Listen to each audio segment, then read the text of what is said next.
Unidade 4, Ciência, o homem na construção do conhecimento. Aula 33.2, Conteúdo, o simbolismo no Brasil. Habilidade: conhecer e analisar as características da produção literária dos autores simbolistas no Brasil. Nós vamos começar, como de costume, revisando aqueles aspectos principais da nossa primeira aula de hoje. Vamos lá, então.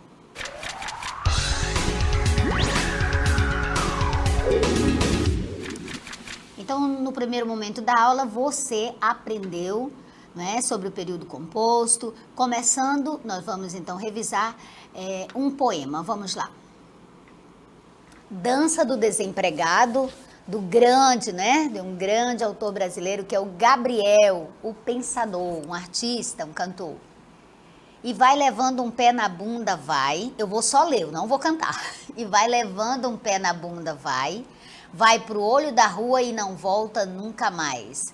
E vai saindo, sai. Com uma mão na frente e a outra atrás. E bota a mão no bolsinho, não tem nada. E bota a mão na carteira, não tem nada. E bota a mão no outro bolso, não tem nada. E vai abrindo a geladeira, não tem nada. Vai procurar mais um emprego, não tem nada. E olha nos classificados, não tem nada.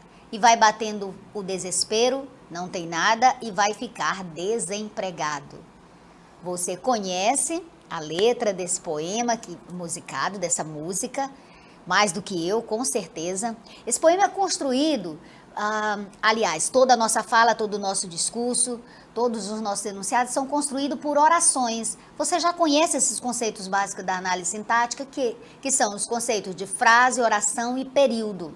Então, nesse poema, você pode observar a ocorrência de várias orações formando o período composto, né? Por coordenação, e que são chamadas orações independentes, ou seja, uma não depende da outra. Por quê? Porque cada oração tem um sentido completo, ou seja, elas só estão juntas, coordenadas entre si, só estão coordenadas. Mas por que elas são independentes? Porque uma não depende da outra, uma não exerce nenhuma função sintática da outra. O que é isso, professora? Ou seja, uma oração não é o sujeito da outra, não é o objeto, não é o complemento nominal, enfim, não precisa exercer nenhuma função na outra oração, porque esta oração é completa. Como neste exemplo que nós estamos vendo aí. Assinei as cartas. Nessa primeira oração, você tem assinei as cartas, você tem sujeito, quem foi que assinou as cartas? Eu. Né? Então, o sujeito e o predicado. Assinei o quê? Assinei as cartas. O predicado aí é assinei as cartas, porque começa com o verbo. O sujeito está implícito na terminação do verbo. Ok? Assinei. E, portanto, você tem o sujeito e o predicado. Então, essa oração está completa, com sentido completo, né? E você tem... Então, aqui, deixa eu marcar para você, olha, aqui você tem o sujeito determinado simples, aqui você já tem o predicado, um predicado verbal, por quê? Porque indicação, predicado verbal, assinei o quê? As cartas, que é o objeto direto, o complemento verbal do verbo assinar. Quem assina, assina algo, assina alguma coisa, assina o quê? As cartas. Então, aqui você tem uma oração coordenada, não é? De sentido completo, ela não exerce nenhuma outra função nesta oração e metias nos envelope. O sujeito é o mesmo, eu meti o quê? As cartas. As aqui corresponde ao objeto direto, cartas. Onde eu coloquei? Nos envelopes. Aqui eu tenho um outro complemento, mas aqui eu não chamo de complemento verbal, porque indica a circunstância, o lugar, então é adjunto adverbial. Aqui eu tenho o ADV, adjunto adverbial. Esse N, como você já deve ter aprendido, é em mais os, não é? Então eu só analiso aqui os, porque a preposição não tem função sintática. Então você percebeu aqui que as orações coordenadas, né? Período composto por coordenação, ela possui oração independentes, orações que apenas estão juntas entre si, com um sentido completo e coordenado. Eu poderia simplesmente parar aqui, eu assinei as cartas, certo? Eu não preciso necessariamente dizer que eu as coloquei dentro dos envelopes. Ambas têm sentido completo, ok? Agora, vamos adiante, ainda compreendendo um pouco mais. Olha aí. Então, o período pode ser composto por subordinação, né? Você já aprendeu quais são as orações subordinadas, né? Então, o período composto por subordinação, ele possui orações com dependência sintática, ou seja, com sentido incompleto. O por coordenação, o sentido é completo, são orações independentes. Agora, o período composto por subordinação, você já sabe que uma oração está subordinada à outra, por isso tem a dependência sintática. Por que está subordinada? Porque esta oração subordinada, ela não tem sentido incompleto. A oração principal não tem sentido completo e ela vai precisar ser completada com a oração subordinada, ok? Então, olha o exemplo. Silvia esperou que o marido voltasse. Silvia esperou, vamos analisar aqui. Silvia esperou. Quem espera? Espera algo, espera alguém. Então, Silvia esperou quem? Que o marido voltasse. Então, o objeto direto aqui está representado por esta oração. Silvia esperou o quê? Que o marido voltasse. Então, aqui você tem uma oração subordinada, não é? Objetiva, direta. Por quê? Porque quem espera, espera alguma coisa. Ok? Vamos adiante.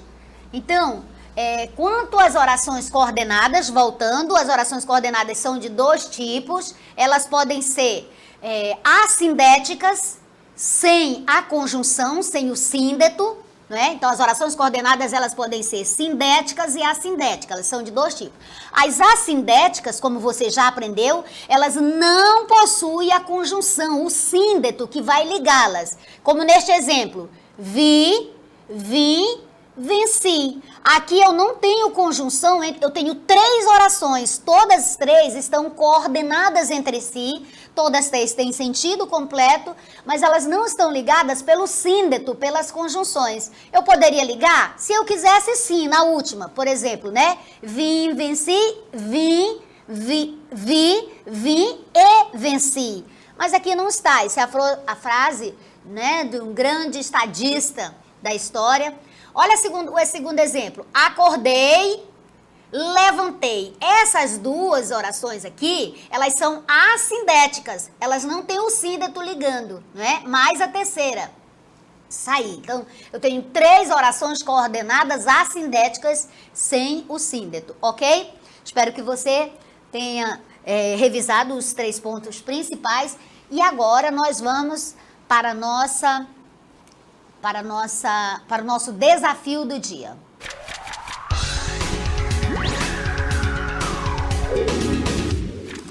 Ok, nosso desafio do dia, então, você vai observar para essa imagem, né? Essa imagem retrata Charles Baudelaire, que é um descendente direto do romantismo, né? O romantismo mal do século, aquela segunda geração. Apresenta uma nova direção para uma visão subjetiva do mundo em 1857, quando ele publica As Flores do Mal. Qual a relação entre Charles Baudelaire e o simbolismo? Você vai prestar muita atenção na imagem, nesta informação que está aí e na aula, para poder ter a capacidade, né, a habilidade de responder no final. Você vai entender. Vamos então à nossa aula de hoje.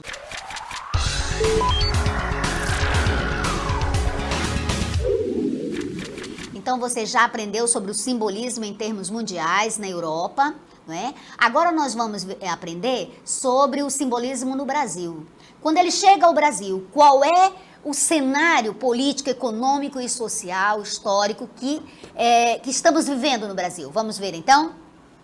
Então, o simbolismo chega no Brasil e flagra o Brasil em pleno movimento de transformação, ou seja, passando por crises, passando por mudanças, passando por transformações. Que transformações são essas? Olha só, o período pós-abolição, ou seja, a proclamação da os movimentos migratórios, né? Os migrantes da Europa que chegam ao Brasil, os primeiros indícios de industrialização que vão modificando todo esse cenário, toda essa face do Brasil. Então, esse é o cenário político, econômico, social, ou seja, histórico, em que passa o Brasil no momento que chega o simbolismo no Brasil. Então, qual é a obra que inicia o simbolismo no Brasil? Nós temos, para cada corrente literária, nós temos uma obra que inicia o simbolismo no Brasil. Qual vai ser a obra ou as obras que vão iniciar o simbolismo no Brasil, então? Então, o marco inicial do simbolismo no Brasil vai se dar com a publicação de 2 obras. Quais são essas obras? Missal, está destacado em vermelho para você. Missal, que é um livro de poemas em prosa. E Broquéis, que é um livro de poesias, de poemas. Então, são essas 2 obras, preste muita atenção. Missal e Broquéis, do autor Cruz e Souza, publicadas em 1893. Então, revisando, o simbolismo chega no Brasil no ano de 1893 e vai ocorrer, o seu marco inicial se dá com a publicação de Missal e Broquéis, de Cruz e Souza. São essas 2 obras que dão início ao simbolismo no Brasil. E o simbolismo, ele vai se estender do ano de 1893 até o ano de 1922, que é quando tem início a Semana de Arte Moderna no Brasil e que já traz uma outra corrente literária. Entenderam isso? Ficou claro? Vamos então conhecer as características do simbolismo no Brasil. Você já conhece as características do simbolismo em termos europeus? Então, aqui no Brasil, elas são basicamente as mesmas, não é? Então, quais são essas características? O culto ao sonho, ao devaneio, ao ilogicismo, não é? Vamos lembrar que o simbolismo, ele se opõe, ele rejeita a razão, não é? A lógica. Então, ele cultua o quê? Cultua o sonho, a fantasia, aquilo que é ilógico, as ilusões, a interioridade, são características simbolistas. Nós temos também um retorno ao romantismo com o quê? Com o sentimentalismo, com o individualismo, que você já aprendeu, não é? Temos, então, como características importantíssimas no simbolismo brasileiro, as ideias nebulosas, imprecisas, sugestivas. Por quê, gente? Por quê? Porque as palavras para o autor simbolista, elas não retratam a realidade, elas não retratam o fato, o evento, nada. Elas têm o poder apenas de sugerir. Por isso que o simbolismo é a arte da sugestão, das imagens vagas, nebulosas, imprecisas, não é? Diáfanas. Então, nós temos também o predomínio da emoção e da intuição. Lembre-se disso. Sensibilidade e intuição são características do simbolismo do autor e da poesia simbolista. Aproximação com a música. Verdade. A poesia simbolista, ela tem essa aproximação, ela é melodiosa, ela é musical. Temos o espiritualismo, que é a religião, é uma religião, é um espiritualismo, um misticismo, que tem uma raiz no cristianismo, não é? De raiz cristã, mas não é exatamente o cristianismo, tem uma raiz cristã. Temos rimas sonoras, musicais, as figuras, as aliterações, as assonâncias, não é? Temos várias figuras de linguagem e as iniciais maiúsculas como características simbolistas. Nós temos o predomínio, preste muita atenção a isso, o predomínio das sensações, das intuições, do sentir e do sugerir. Esta é uma poesia, né, da sugestão, né, a busca do eu interior, da alma. Lembre-se disso, a poesia simbolista, ela prima pelo eu humano, por aquilo que é do mais profundo, porque ela tem como base o inconsciente de Freud, lembre-se disso. Então o poeta simbolista, por conta daquele pessimismo que se estendeu na Europa e que também está aqui no Brasil, né, o poeta ele não se volta para a realidade, para o material, não. O poeta simbolista, a poesia simbolista, ela procura o íntimo, né? Ela vai além do real, porque o poeta simbolista, ele não acredita na razão, ele se opõe à razão, né? E ele também não tem mais o filtro do sentimento, né? Que era o que direcionava o seu olhar para interpretar a realidade no romantismo. Ele não tem mais isso. Ele tem o sentimento, mas não é aquele sentimentaloide, aquele sentimento banal do romantismo, não. É um sentimentalismo, um subjetivismo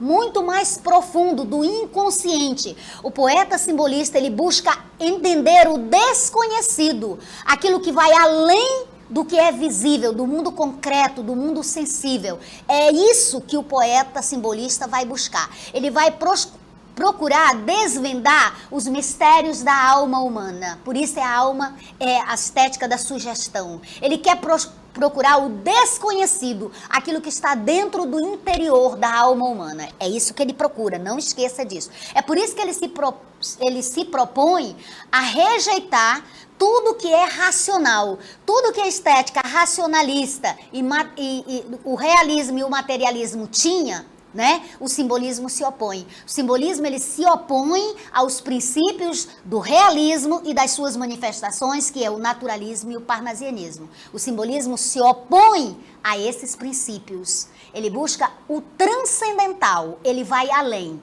E as palavras que no realismo, no naturalismo e no parnasianismo descreviam a realidade, e o poeta estava voltado para a realidade, no realismo e no naturalismo, no simbolismo, o poeta não quer saber da realidade, dos problemas sociais, não. Ele não quer saber disso, não. Ele quer ir além, ele quer conhecer o insondável da alma humana, porque a base é o inconsciente do ser humano, não é? De Freud. Vamos então conhecer a produção literária do simbolismo brasileiro, os autores e as obras.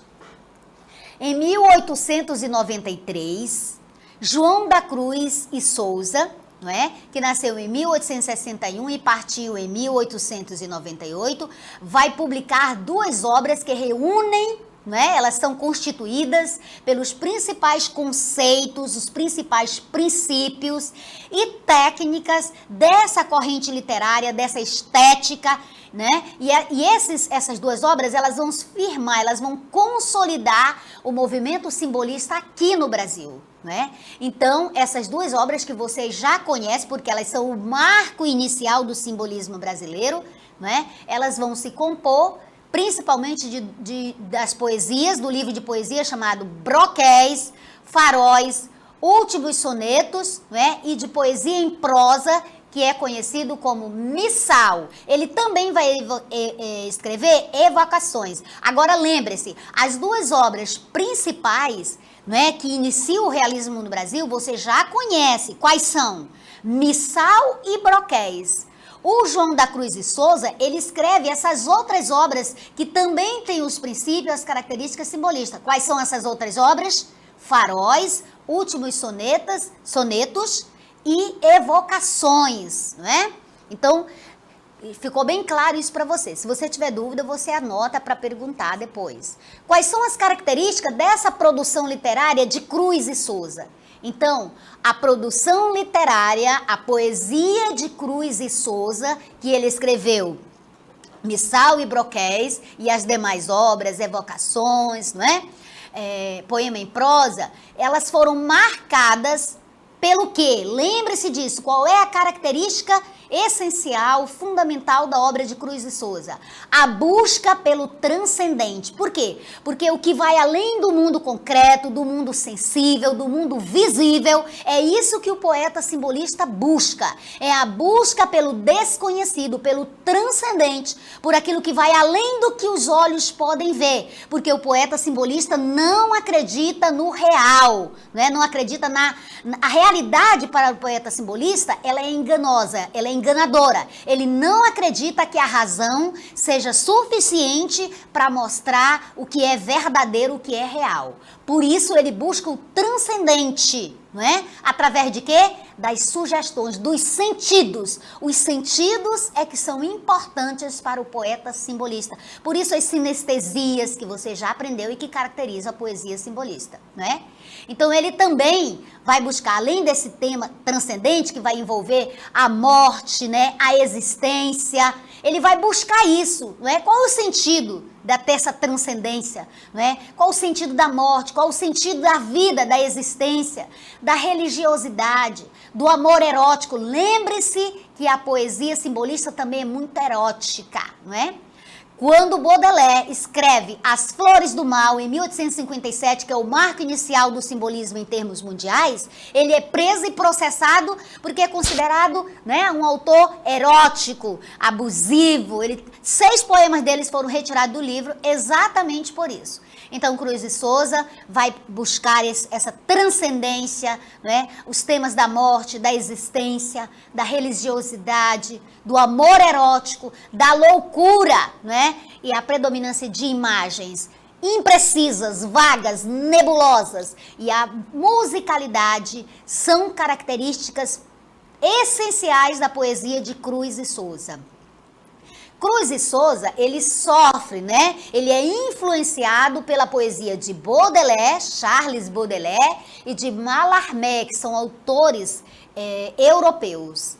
Então ele tem uma formação, uma cultura europeia, né? De Charles Baudelaire, de Mallarmé, e a sua poesia é influenciada justamente pelas características da poesia simbolista, por isso traz toda essa temática, essa busca pelo desconhecido, pelo transcendental e ainda pela sensualidade, pelo erótico, ok? Vamos então conhecer um pouco, né, um trecho dessa poesia simbolista. Vamos ver Encarnação.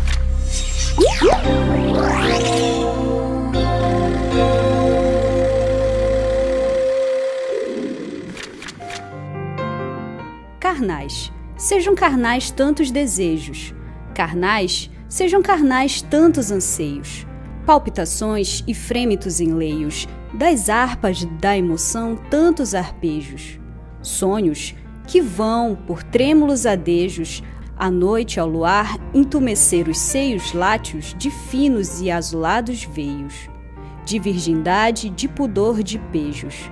Sejam carnais todos os sonhos brumos, de estranhos, vagos, estrelados rumos, onde as visões do amor dormem geladas. Sonhos, palpitações, desejos e ânsias, formem com claridades e fragrâncias a encarnações das lívidas amadas.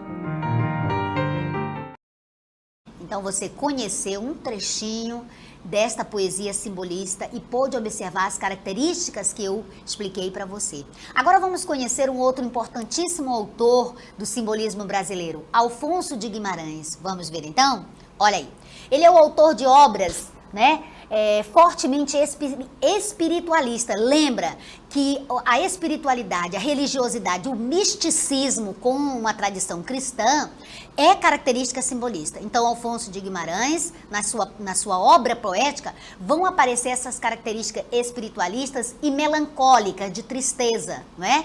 Nas obras como Câmara Ardente, Setenário das Dores de Nossa Senhora e Dona Mística. Essas duas últimas escritas em 1893, não é? Vamos ver então qual a temática tratada nessas obras, né, de teor melancólico e espiritualista. Alfonso de Guimarães vai tratar nas suas poesias, não é, do tema da morte da mulher amada, não é, da espiritualidade, da morte da mulher amada. Vamos ver então um poema. Eu leio aqui e você lê aí. Vamos ler juntos? Vamos lá. Olha aí.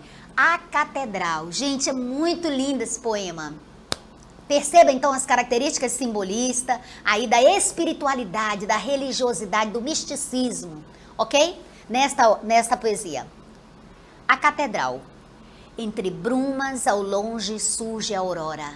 O hialino orvalho aos poucos se evapora, agoniza o arrebol.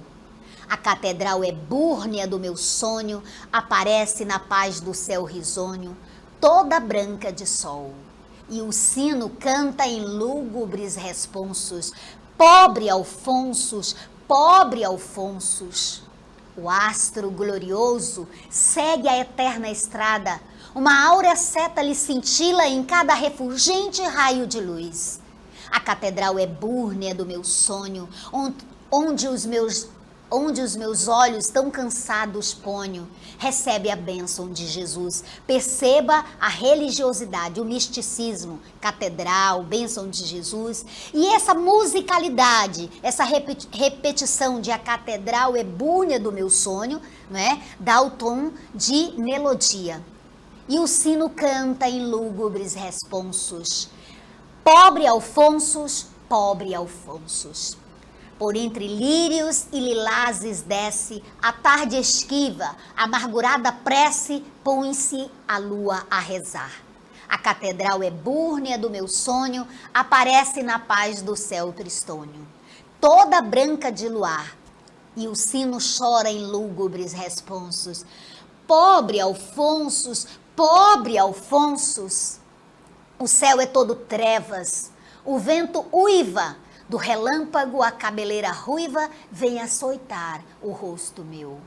E a catedral é búrnea do meu sonho, afunda-se no caos do céu medonho, como um astro que já morreu. E o sino geme em lúgubre responsos. Pobre Alfonsos, pobre Alfonsos. Pronto, você leu comigo e você pôde observar as características, então, da obra simbolista, da poesia simbolista de Alfonso de Guimarães. Se tivéssemos mais tempo, faríamos leituras de outras obras para você. Muito bem, então chegou o momento de fazermos aí os comentários sobre os desafios. Então vamos mostrar o primeiro desafio, né? Essa imagem está perfeitamente encaixada, né?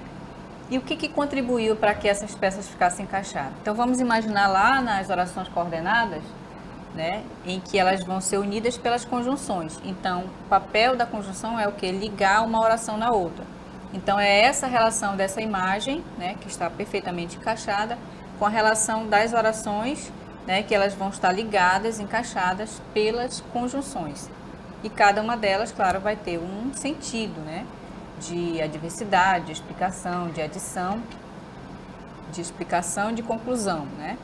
Então esse é o objetivo dessa imagem. Ok, então nosso segundo desafio, nós propomos para vocês que observassem a imagem, né, de Charles Baudelaire. Charles Baudelaire, ele vem do romantismo, antes ele era romântico, né? Especialmente a segunda geração romântica, a chamada geração byroniana, a geração mal do século. E o Charles Baudelaire, ele vai trazer e apresentar uma nova direção, um novo olhar, uma nova visão subjetiva do mundo, né? Isso em 1857, quando ele publica o livro de poemas conhecido como As Flores do Mal. Nossa proposta para vocês é a seguinte: qual é a relação existente entre Charles Baudelaire e a corrente simbolista, a corrente literária chamada simbolismo? Qual é a relação que existe, então, entre o autor Charles Baudelaire e o simbolismo? Essa é muito simples, nós vimos durante as explicações, durante a nossa aula, que Charles Baudelaire, que antes era romântico, mas abandona as características, os princípios românticos, e ele propõe uma nova forma de olhar, interpretar, né, a realidade, o mundo, através da poesia, né, através dos princípios simbolistas. Então, a relação que há é que ele é o precursor, ele é o autor que introduz o simbolismo em termos europeus, em termos mundiais, com a obra As Flores do Mal, publicada em 1857 e que chocou a sociedade.